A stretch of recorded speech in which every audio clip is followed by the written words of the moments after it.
امریکہ میں کسی اسٹور میں اگر آپ چوری کرتے ہوئے پکڑے جائیں تو وقتی طور پر آپ تو شاید جیل کی سزا سے بچ سکتے ہیں، چھوٹا موٹا جرمانہ دے کر، لیکن یہ چھوٹی سی غلطی ساری زندگی آپ کا پیچھا کر سکتی ہے۔ آپ اچھی نوکری نہیں لے سکتے، بینک سے لون نہیں لے سکتے، وغیرہ وغیرہ۔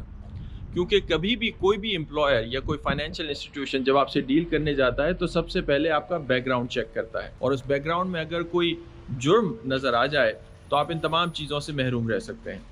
لیکن اب حالات بدل رہے ہیں اور امریکہ میں شہریوں کو سیکنڈ چانس دینے کی بات کی جا رہی ہے۔ حال ہی میں ریاست مشیگن میں 2 سال پہلے پاس کیے گئے کلین سلیٹ ایکٹ پر عمل درآمد شروع کر دیا گیا ہے۔ اس نئے قانون کے تحت تقریباً 10 لاکھ ایسے شہری جنہوں نے ماضی میں کوئی چھوٹا جرم کیا ہوگا، ان کے ریکارڈ سے اس جرم کو غائب کر دیا جائے گا۔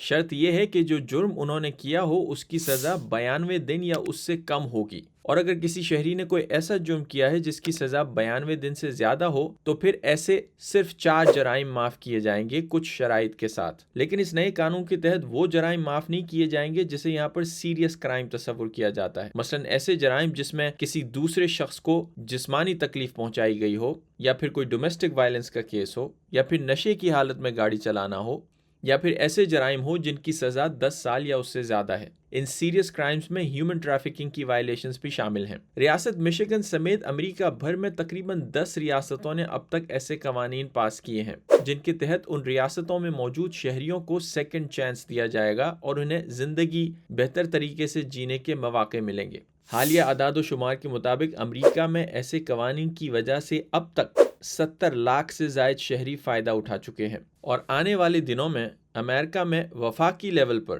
کانگریس میں ایسے قوانین بنانے کی جدوجہد جاری ہے جس کے تحت پورے ملک میں شہریوں کو سیکنڈ چانس دیا جائے۔